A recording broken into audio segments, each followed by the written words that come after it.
Hello everyone, আসসালামু আলাইকুম। কেমন আছেন সবাই? আশা করি সবাই অনেক ভালো আছেন। আমি আলহামদুলিল্লাহ ভালো আছি। এই তো চলে আসলাম নতুন একটি ভিডিও নিয়ে। না টেনে সম্পূর্ণ ভিডিওটি দেখার অনুরোধ রইল।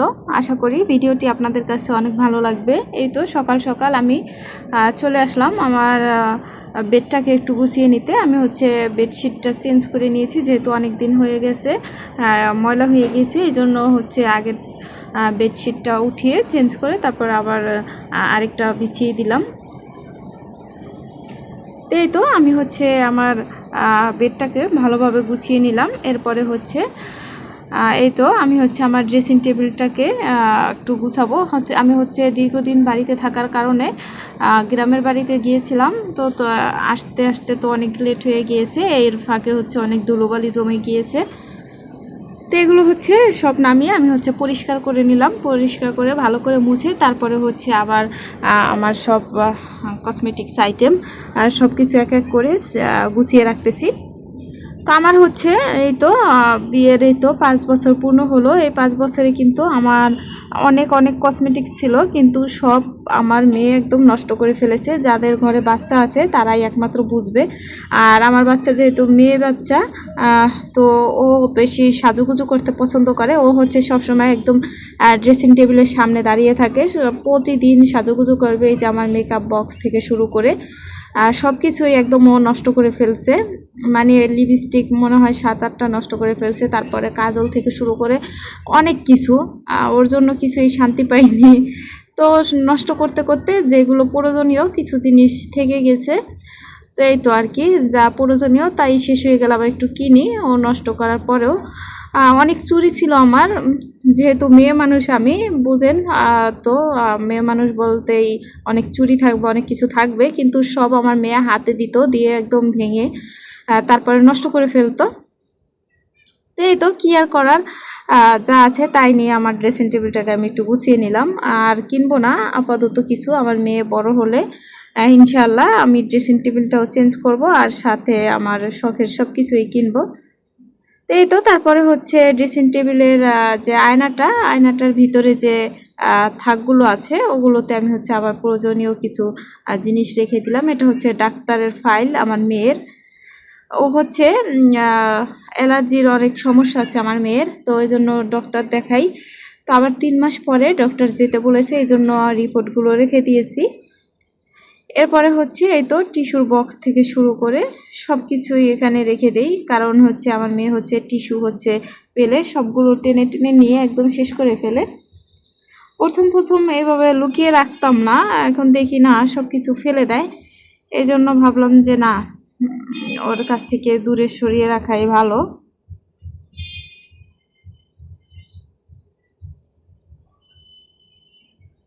এরপরে তো কিছু স্প্রে, যেমন রুমের স্প্রে, তারপরে মশার যে স্প্রে, অ্যারাসল, এগুলো সব কিছু ওর হাতের নাগালের বাহিরে রাখতেছি, কারণ ওর কাছে থাকলে ওইগুলো ধরবে। এগুলো যেহেতু ডেঞ্জারাস জিনিস, মশার স্প্রেগুলো।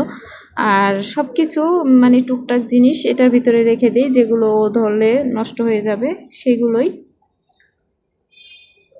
তো এই তো আমি আমার বেডরুমটাকে গুছিয়ে নিলাম। দেখতে পাচ্ছেন বেডরুমের ভিতরে একটা একদম বড় একটা পিলার রয়েছে, যে কারণে বেডরুমটা একদম দেখতে বাজে লাগে। মানে এই বাসাটা আমার হাজবেন্ড দেখে নিয়েছে, এরকম দেখলে আমি কখনোই নিতাম না। যাই হোক, এরপরে এই তো চলে আসলাম রান্না করতে। আজকে যেহেতু সরি, আজকে না, কালকে, এটা কালকের ভিডিও। তো কালকে যেহেতু শুক্রবার ছিল, একটু স্পেশাল রান্নাবান্নার আয়োজন করতেছিলাম। আমি সবসময় ফ্রাইডেতে আমার হাজব্যান্ডের যেহেতু বন্ধ থাকে, আমি সবসময় চেষ্টা করি ওর পছন্দের জিনিস রান্নাবান্না করার জন্য। ওর বেশিরভাগই খিচুড়ি পছন্দ, এই জন্য আমি খিচুড়িটা বেশি রান্না করি। কিন্তু আজকে আর খিচুড়িটা রান্না করলাম না, কারণ বাসায় যেহেতু মেহমান আছে। এই তো আমি গরুর মাংস রান্না করেছি, একদম ঝাল ঝাল করে, ঝোল করে, আলু দিয়ে। তারপরে মাছ সিদ্ধ করে নিলাম, এটা দিয়ে কাবাব বানাবো। এই তো মাছের কাঁটাটাকে ভালো করে ছাড়িয়ে তার ভিতরে পেঁয়াজ কুচি, তারপরে আদা বাটা, রসুন বাটা, একে একে জিরার গুঁড়া, তারপরে ধনিয়ার গুঁড়া, আর হলুদের গুঁড়া, সব কিছু দিয়ে তারপরে ভালো করে মেখে নেব। স্বাদ মতো লবণও দিয়ে দিয়েছি।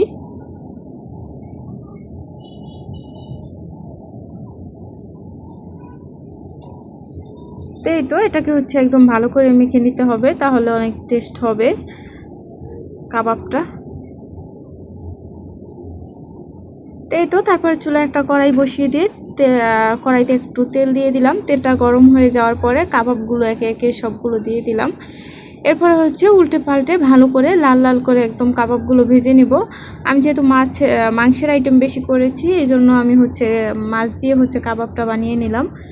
এরপরে হচ্ছে এই তো পোলাও রান্না করব, এই জন্য চুলায় একটি হাঁড়ি দিয়ে তার ভিতরে তেল দিয়ে পেঁয়াজ কুচি দিয়ে তারপরে হচ্ছে আদা বাটা রসুন বাটা দিয়ে ভালো করে ভেজে এরপরে হচ্ছে চালগুলো দিয়ে দিলাম, পোলার চাল। এটাকে একদম শুকনো শুকনো করে ভেজে নিব চালটা, তার ভিতরে হচ্ছে গরম পানি ঢেলে দিব, এতে করে পোলাওটা একদম ঝরঝরে হবে। তো এই তো দেখতে পাচ্ছেন আমার পোলাওটা একদম ঝরঝরে রান্না কমপ্লিট। অনেক সুন্দর হয়েছে পোলাওটা, একদম ঝরঝরে হয়েছে। এরপরে হচ্ছে আমি হচ্ছে মুরগি ভেজে নিতেছি, এটা হচ্ছে রোস্ট করব। তো আমার হাজব্যান্ড হচ্ছে বাজার থেকে মুরগি এনেছে, ও হচ্ছে ওই যে শক্ত যে লেয়ার মুরগিগুলো থাকে একদম বড় বড়, ওগুলো নিয়ে আসছে, ও বুঝতে পারেনি। তো সাথে হচ্ছে পোলট্রিও নিয়ে আসছে, আমি হচ্ছে এই জন্য পোলট্রিটা দিয়েই রোস্ট করতেছি। তা আমি হচ্ছে সবগুলো মশলা একসাথে দিয়ে রোস্টের মশলা থেকে শুরু করে সব কিছু দিয়ে একদম কষিয়ে নিলাম। এরপরে হচ্ছে একে একে রোস্টের পিসগুলো দিয়ে দিলাম, মাংসের পিসগুলো। এরপরে হচ্ছে ভালো করে কষিয়ে নিব। এরপরে হচ্ছে আমি হচ্ছে এই তো পোলাওতে একটু ঘি দিয়ে দিলাম সুন্দর একটা স্মেল আসার জন্য। তো এই তো আমার রোস্টটাও কমপ্লিট, পোলাওটাও কমপ্লিট হয়ে গেছে। এই তো কিছু সালাদ কেটে নিলাম খাওয়ার জন্য। এই তো আমার সব রান্না শেষ। তো আমার হচ্ছে একটা মিস্টেক হয়ে গিয়েছে, আমি হচ্ছে পেঁয়াজ বেরেস্তা করে রেখে দিয়েছি, কিন্তু উপরে ছিটিয়ে দিতে মনে নেই। আমি প্রায় এই কাজটা করে পেঁয়াজ বেরেস্তাটা উপরে ছিটিয়ে দিতে ভুলে যাই। তো এই তো আমার রান্না দুপুরে শেষ হওয়ার পরে এই তো মুনথার বাবাও তখনই বাজার থেকে চলে আসলো। ও হচ্ছে বড় চিংড়ি এনেছে, তারপর হচ্ছে শিং মাছ এনেছে, গরুর ভুঁড়ি এনেছে। ভুঁড়িটা আমাদের সবার অনেক পছন্দ, গরুর ভুঁড়ি। আর হচ্ছে এগুলো হচ্ছে ছোট ছোট পুঁটি মাছ, এটা হচ্ছে মলা না, মলাগুলো দেখতে একটু অন্যরকম হয়, এটা কি পুঁটি আমি জানি না। আর হচ্ছে অনেক বড় একটা তেলাপিয়া মাছ এনেছে, এটা দেখতে ছোট লাগতেছে কিন্তু তেলাপিয়া মাছটা কিন্তু অনেক বড় ছিল। এরপরে তো কিছু শাপলা, তারপরে হচ্ছে চটপটির ডাল, তারপরে আখ, তারপর শুকনা অনেক বাজার নিয়ে আসছে, যেমন কচুরমুখী, তারপরে রসুন, পলার চাল ইত্যাদি অনেক কিছুই নিয়ে আসছে।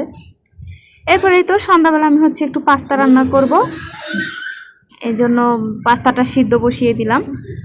তো এই ফাঁকে আমার মেয়েকে হচ্ছে বই দিয়ে গিয়েছিলাম পড়ার জন্য, ও হচ্ছে এই তো বই দিয়ে হচ্ছে খেলা করতেছে, বইগুলোকে একে একে সাজিয়ে রাখতেছে, আমাকে বলতেছে দেখো সুন্দর লাগতেছে, বইগুলো সাজাইতেছি। ও এখনও পড়া তেমন বোঝে না, অল্প কিছু বুঝে, মন চাইলে পড়ে, না মন চাইলে পড়ে না, ওই রকম তো পড়ার বয়স হয়নি। তো এই তো সিদ্ধ করে তারপরে হচ্ছে একটা চালনিতে ঢেলে নিলাম পাস্তাগুলো।